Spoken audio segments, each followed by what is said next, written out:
नमस्कार, मैं दिव्यांशी। आप देख रहे हैं स्टडी आईक्यू। आज इस इंटरव्यू सेशन में हमारे साथ जुड़े हैं संदीप वकील जी, जिन्होंने West Bengal civil service group A में रैंक 9 हासिल की है। बहुत बहुत स्वागत है संदीप जी आपका स्टडी आईक्यू पे। Thank you ma'am and thank you for reaching me out. हमें बहुत खुशी है आप हमारे साथ जुड़े हैं और अपनी जर्नी को हमारे साथ शेयर करेंगे। अब स्टार्टिंग थोड़ा सा अपने बारे में आप बताएं, क्या आपकी एजुकेशन क्वालिफिकेशन रही है? मैं संदीप वकील, जिला पश्चिम चंपारण, बिहार का निवासी और मैं प्रेजेंटली डीसीसी भी, जिसे हम लोग डीसीसी भी कहते हैं, district central cooperative bank Bettiah, West Champaran में क्लर्क के पद पे मझोलिया ब्रांच में मैं काम कर रहा हूँ। मैम, मैंने 2014 में ये बैंक ज्वाइन किया था और फिर 2018 में मैंने वेस्ट बंगाल सिविल सर्विस का फर्स्ट अटेम्प्ट किया था। इसमें मैं इंटरव्यू तक तो पहुंचा था बट फाइनली मेरा सिलेक्शन नहीं हो पाया।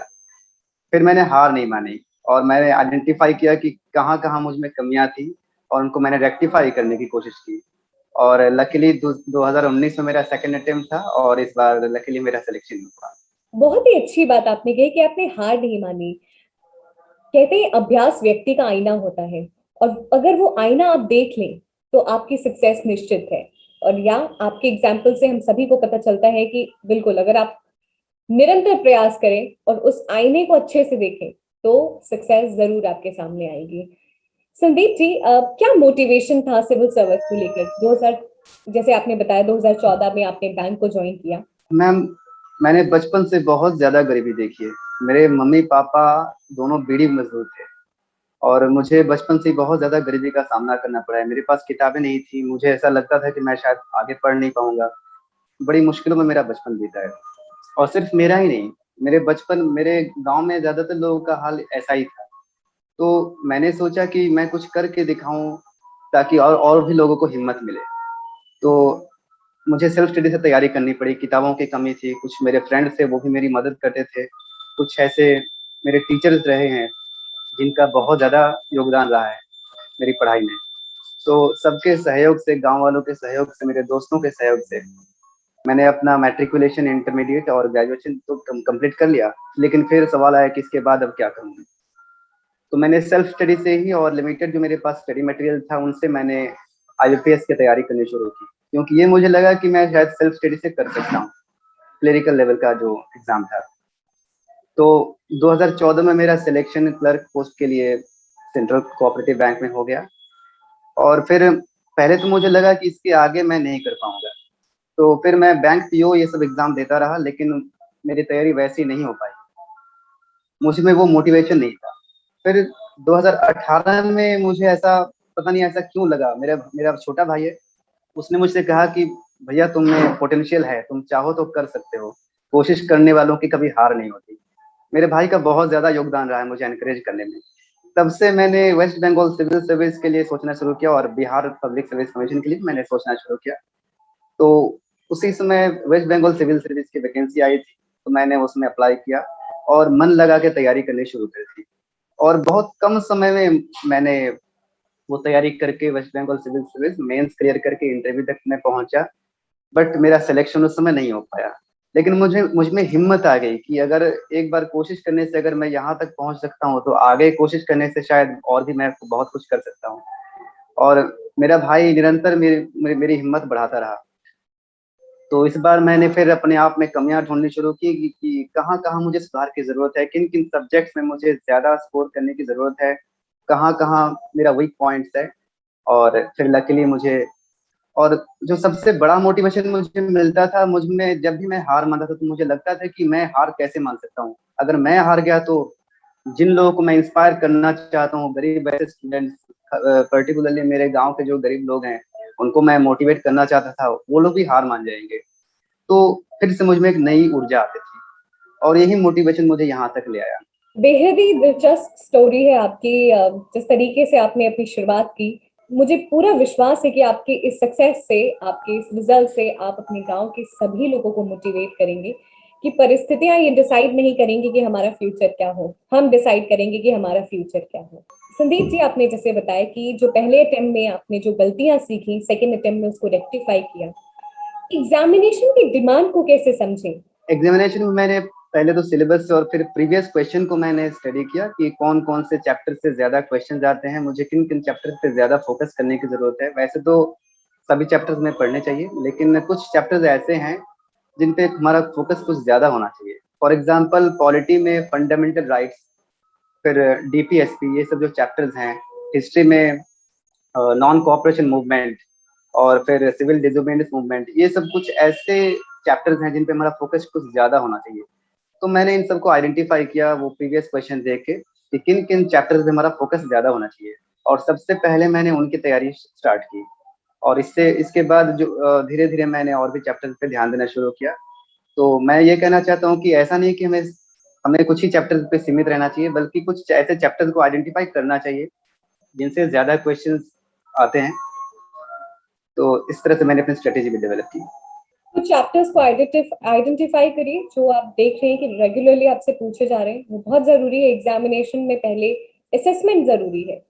अब हम आगे चलते और बात करते हैं प्रीलिम्स और मेंस की। तो हमेशा हमने हर एग्जामिनेशन में बात की है प्रीलिम्स और मेंस की एक साथ तैयारी करनी है।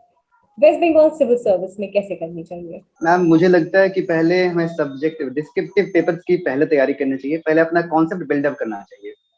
तो मैंने पहले मेंस को माइंड में रख के मैंने तैयारी करनी शुरू की, क्योंकि अगर हम डिस्क्रिप्टिव पढ़ते हैं, कॉन्सेप्ट हमारा बिल्डअप होता है, तो हम ऑब्जेक्टिव या एमसीक्यू टाइप जो क्वेश्चंस होते हैं बड़े इजीली कर सकते हैं। तो मैं क्या करता था, जैसे पहले कॉन्सेप्ट बिल्डअप मैं करता था, और जब एग्जाम को सिर्फ 1 या 1.5 महीना बाकी रहता था तो मैं एमसीक्यू प्रैक्टिस करता था।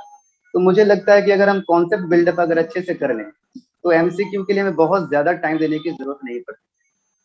और जहाँ तक प्रीलिम्स की बात है, तो मुझे लगता है कि अगर हम मेंस को माइंड में रख के अगर तैयारी करना स्टार्ट करें तो प्रीलिम्स के लिए हमें बहुत ज्यादा एक्स्ट्रा टाइम देने की जरूरत नहीं पड़ेगी। तो मैं यही कहूंगा कि पहले हम मेंस को माइंड में रख के तैयारी करें। मेंस को ध्यान में रख के आप तैयारी करेंगे और अगर आपके कॉन्सेप्ट अच्छे हैं तो आपको दिक्कत नहीं आएगी। अगर हम वेस्ट बंगाल की बात करें तो यहाँ पे जो मेंस के जो जीएस के पेपर्स होते हैं वो भी ऑब्जेक्टिव इन नेचर है, प्रीलिम्स भी ऑब्जेक्टिव इन नेचर है। तो इसको कैसे ध्यान में रख के तैयारी करें, क्योंकि कई बार होता है एक जैसे सिमिलर क्वेश्चंस लगते हैं और कट ऑफ कंपटीशन बहुत बढ़ जाता है। मैम सबसे पहले जो किया मैंने क्या किया कि सबसे पहले क्लास 8, 9th, 10th, फिर 11th और 12th, इन सब की जो एनसीईआरटी की हिस्ट्री बुक्स थी, हिस्ट्री और ज्योग्राफी, ये सब को मैंने अच्छे से पढ़ाई की। और साइंस में मुझे ज़्यादा मेहनत नहीं करनी पड़ी, क्योंकि मैं साइंस बैकग्राउंड से हूँ। और जो आर्ट्स बैकग्राउंड से उनको आर्ट्स में ज़्यादा मेहनत नहीं करनी पड़ेगी, उनको साइंस में कुछ ज़्यादा ध्यान देना पड़ेगा। तो इससे जो कॉन्सेप्ट बिल्डअप हुआ, फिर जैसे पॉलिटी के लिए मुझे लगता है कि एनसीईआरटी बुक सफिशिएंट तैयारी नहीं हो पाती है उनसे। तो मैंने उसके लिए एम लक्ष्मीकांत सर की बुक पढ़ी। मैं और भी कई सारी बुक्स खरीदना तो चाहता था, बट मेरे पास मुझे परिवार भी चलाना था, तो इसलिए मैं ऐसा कर नहीं पाया। तो कुछ ऐसी क्वालिटी बुक्स हैं जिनसे हम अपना कॉन्सेप्ट अच्छे से बिल्डअप कर सकते हैं। और फिर वो एक बार अगर कॉन्सेप्ट अगर क्लियर हो जाता है हमारा, तो एमसीक्यू हमारा आसानी से क्लियर हो सकता है। हाँ, लेकिन एमसीक्यू की भी अलग से प्रैक्टिस करनी चाहिए। एक जो पेपर होता है जिसमें सिर्फ साइंस एंड टेक का पोर्शन होता है, तो जो नॉन साइंस बैकग्राउंड के स्टूडेंट है, आप साइंस बैकग्राउंड के रहे हैं, उनको कैसे तैयारी करनी है? क्योंकि ये कहीं ना कहीं हो सकता है शायद जो साइंस बैकग्राउंड के स्टूडेंट है उनके लिए डिफरेंशिएटिंग फैक्टर हो जाता होगा।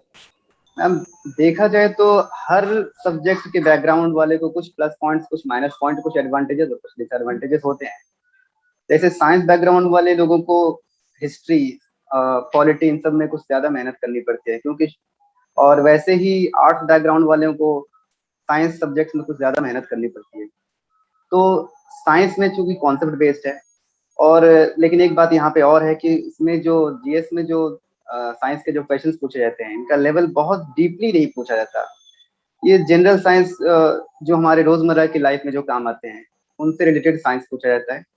तो मुझे लगता है कि आर्ट्स बैकग्राउंड वाले भी अगर अच्छे से अगर मन लगा के अगर तैयारी करें, तो आसानी से 6 महीने में, मैक्सिमम 6 महीने में इससे तैयारी हो सकती है। और इसके लिए वो अपने दोस्तों को भी मदद ले सकते हैं जो ऑलरेडी साइंस से हैं, या अपने टीचर, साइंस के टीचर, उनसे भी हेल्प ले सकते हैं कॉन्सेप्ट बिल्डअप करने के लिए। और जो करंट अफेयर्स का पेपर होता है उसको कैसे पढ़ना है और प्रिपेयर करना है? करंट अफेयर्स के लिए मैम मैं द हिंदू ऑनलाइन ही पढ़ता था। The Hindu, times of India, ये दोनों ही मैं पढ़ता था। उनमें जो मुझे ऐसा लगता था कि ये इससे क्वेश्चंस बन सकते हैं, क्या क्या क्वेश्चंस बन सकते हैं, मैं खुद से सोचता था कि क्या क्या क्वेश्चंस बन सकते हैं। वो क्वेश्चंस खुद से लिख के फिर उसका आंसर भी बनाने की कोशिश करता था, उनको एक जगह नोट करके रखता था। फिर पेपर का कटआउट अगर मुझे लगता था कि ये जरूरी हो सकता है तो पेपर का कटआउट मैं अलग कलेक्ट करके रखता था। हमने जेएस की तो बात कर ली, हम लैंग्वेज पेपर की बात करना चाहेंगे। लैंग्वेज पेपर बहुत ही स्कोरिंग होता है, yet it is one of the most neglected papers. उसको कैसे स्कोरिंग करें, कैसे तैयारी बहुत ही अच्छी करें? मैम, मुझे लगता है कि अगर आप एडिटोरियल अच्छे से पढ़ें तो उनके लिखने का क्या स्टाइल है, उनकी राइटिंग स्किल क्या है। बहुत सारे ऐसे लोग हैं जो अच्छे अच्छे ब्लॉग लिखते हैं, मैंने उनसे काफी कुछ सीखा, उनके ब्लॉग लिखने की स्टाइल, आर्टिकल लिखने की स्टाइल। इससे मुझे लगता है कि हमारी राइटिंग स्किल अच्छी हो सकती है। जो वेस्ट बंगाल सिविल सर्विस का पैटर्न है, इसमें जो जेएस के सेक्शन है वो ऑब्जेक्टिव है, और जो लैंग्वेज पेपर और ऑप्शनल होता है वो आपका सब्जेक्टिव है। आपका क्या ऑप्शनल सब्जेक्ट था? मेरा ऑप्शनल फिलोसफी। फिलोसफी के लिए कैसी तैयारी करनी है, क्या सोर्सेस रेफर करने हैं, और आंसर कैसे लिखना है? फिलोसफी मुझे लगता है कि मेमोराइज करके नहीं पढ़ सकते, उसमें एनालाइज करना पड़ेगा। जैसे हम उसमें फिलोसफी में पढ़ते हैं डिफरेंट डिफरेंट फिलोसफर्स की थॉट, तो उनकी क्या रिलीवेंस है, अभी के टाइम में उनकी क्या रिलीवेंस है, और एक दूसरे को कंपेयर करके पढ़ना है उसमें, क्योंकि टेक्निकल टर्म्स उसमें बहुत ज्यादा हैं, तो इनको समझने की जरूरत है। अब दो या तीन डिफरेंट डिफरेंट फिलोसफर्स की थॉट को एक से दूसरे को कंपेयर करना पड़ेगा कि इनमें कहाँ, यहाँ ये बेटर किस में है, किस व्यू से ये बेटर है, किस सेंस में वो बेटर है। अगर हम चाहें कि सिर्फ याद करके फिलोसफी की तैयारी करने के लिए, तो मुझे लगता है ये अच्छा तरीका नहीं होगा। कंपैरेटिव स्टडी करनी पड़ेगी फिलोसफी में, और मुझे लगता है कि ज्यादा से ज्यादा रिवीजन की जरूरत है फिलोसफी में। संदीप जी, फिलोसफी एक बहुत ही लेंदी ऑप्शनल है, किन किन सोर्सेस को रेफर आपने किया था? मैम, वैसे मुझे लगता है कि किसी पर्टिकुलर किसी बुक के बारे में बताना इतना जरूरी नहीं होगा, क्योंकि मैम हर किसी की अपनी अलग अलग चॉइस होती है। बहुत सारी ऐसी बुक्स हैं मार्केट में जिनसे हम हेल्प ले सकते हैं, बट हमारा जो अप्रोच होना चाहिए पढ़ने का, वो मैंने जो भी अभी कहा कि हमारा अप्रोच कंपैरेटिव होना चाहिए, और उसको प्रैक्टिकली सोचना पड़ेगा कि हमें रियल वर्ल्ड से कनेक्ट करके सोचना पड़ेगा कि अगर हम कम्युनिज्म पढ़ रहे हैं तो क्या रिलीवेंस है, हमारी सोसाइटी में क्या रिलीवेंस है, उसके क्या इम्पैक्ट्स हैं। और जब हम कम्युनिज्म को पढ़ रहे हैं तो फिर उसको गांधीज्म से कंपेयर करके भी सोचना पड़ेगा कि क्या सिमिलरिटीज हैं, क्या डिफरेंसेस हैं। हमारा अप्रोच ये होना चाहिए। और जहाँ तक बुक लिस्ट की बात है तो अपनी पर्सनल चॉइस है, हो सकता है मुझे कोई एक बुक अच्छी लगे लेकिन किसी और को कोई और बुक अच्छी लगे। अपने आंसर्स को कैसे डिफरेंशिएट करना है? पढ़ाई का अप्रोच तो आपने बता दिया कि थोड़ा सा सोच डेवलप करनी है, कंपेयर करना है, फिर आंसर्स को सबसे अलग कैसे करें? फिलोसफी जैसे सब्जेक्ट में हमारा आंसर बिल्कुल बैलेंस्ड होना चाहिए, एक रिकॉन्सिलेशन होना चाहिए। हमें किसी भी थिंकर को बेटर या किसी किन्हीं भी थिंकर को वर्ड नहीं बताना है, हमें दोनों को कंपेयर करके कंक्लूजन ये दिखाना है फिलोसफी के पेपर में कि दोनों ही अपनी अपनी जगह सही हैं। कुछ बातें इनमें सही हैं तो कुछ बातें इनमें सही हैं। ये डिपेंड करता है कि हमारे सर्कमस्टेंसेस क्या हैं। कम्युनिज्म एक बहुत ही अच्छी थॉट है, बट हो सकता है कि हमारी इंडियन सोसाइटी के लिए शायद उतना ये ना हो सकता है कि हमारी इंडियन जो फिलोसफीज हैं वो हमारे इंडिया के लिए ज्यादा सुटेबल हो। तो हमें किसी को भी नेगेटिव नहीं कहना है, हमको एक बैलेंस्ड अप्रोच रख के ही आंसर हमारा लिखना चाहिए। और हमारा ज्यादा फोकस होना चाहिए अभी जो प्रेजेंट सिचुएशन में जो भी प्रॉब्लम्स हैं, हमारे इंडियन पॉलिटिक्स के सोसाइटी की जो प्रॉब्लम्स हैं, इन पे ज्यादा फोकस होना चाहिए, और इनके क्या सोल्यूशन या वे आउट हो सकते हैं, इन पे हमारा ज्यादा फोकस होना चाहिए हमारा आंसर। हमने प्रीलिम्स मेंस ऑप्शनल की बात कर ली, अब हम बात करेंगे आपके इंटरव्यू की। तो जो 2019 का इंटरव्यू था वो पहली बार ऑनलाइन हुआ है, कैसा आपका एक्सपीरियंस रहा, कैसे क्वेश्चंस आपसे पूछे गए?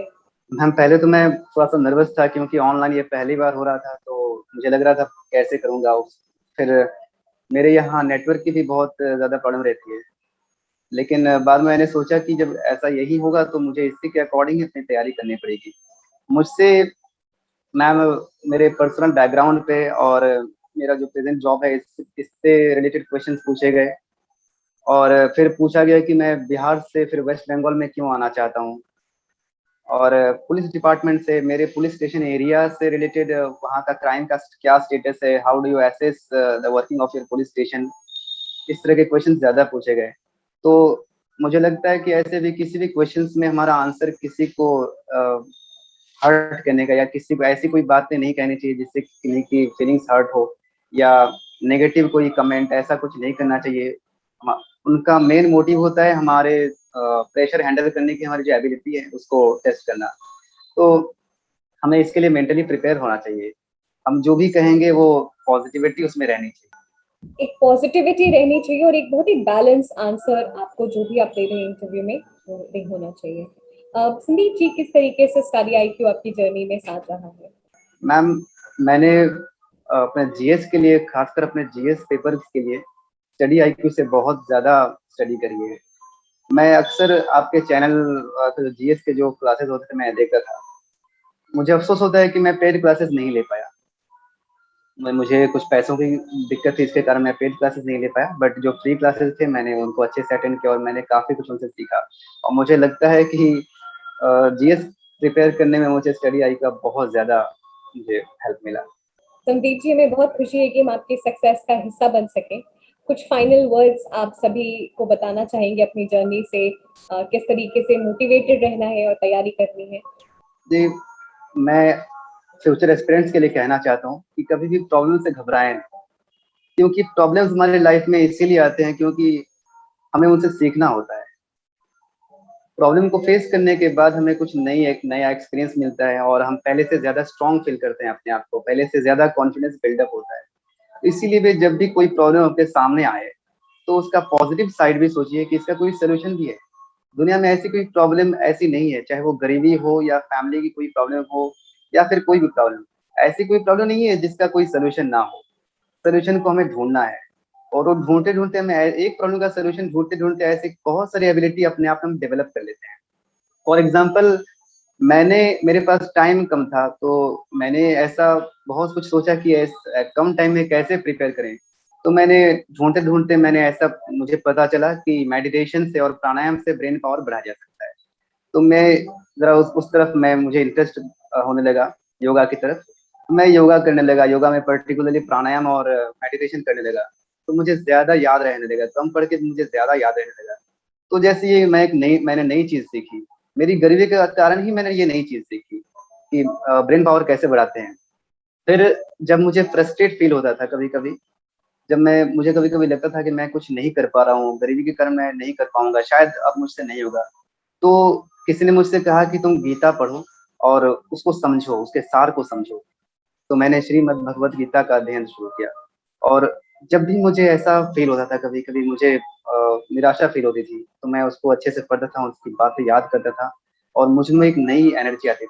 और मुझे लगता है कि मुझे बहुत ज्यादा मोटिवेशन गीता से। तो इसीलिए प्रॉब्लम से कभी घबराए नहीं, जो होता है वो अच्छे के लिए होता है। हर नेगेटिविटी में भी पॉजिटिविटी ढूंढ। Thank you so much Sandeep ji हमारे साथ जुड़ने के लिए, और आपने बहुत ही अच्छी बात सभी को समझाई कि नेगेटिविटी में भी पॉजिटिविटी ढूंढे और जो हो रहा है अच्छे के लिए हो रहा है। प्लस कभी कोशिश करने वालों की कभी हार नहीं होती, और जो आज आपकी परिस्थिति है वो डिफाइन नहीं करेगी कि आप सक्सेसफुल होंगे कि नहीं। ये आपके ऊपर डिपेंड करता है, ये आपकी लगन और आपकी मेहनत है। धन्यवाद हमारे साथ जुड़ने के लिए। पूरी स्टडी आईक्यू की टीम आपको शुभकामनाएं देती है। धन्यवाद।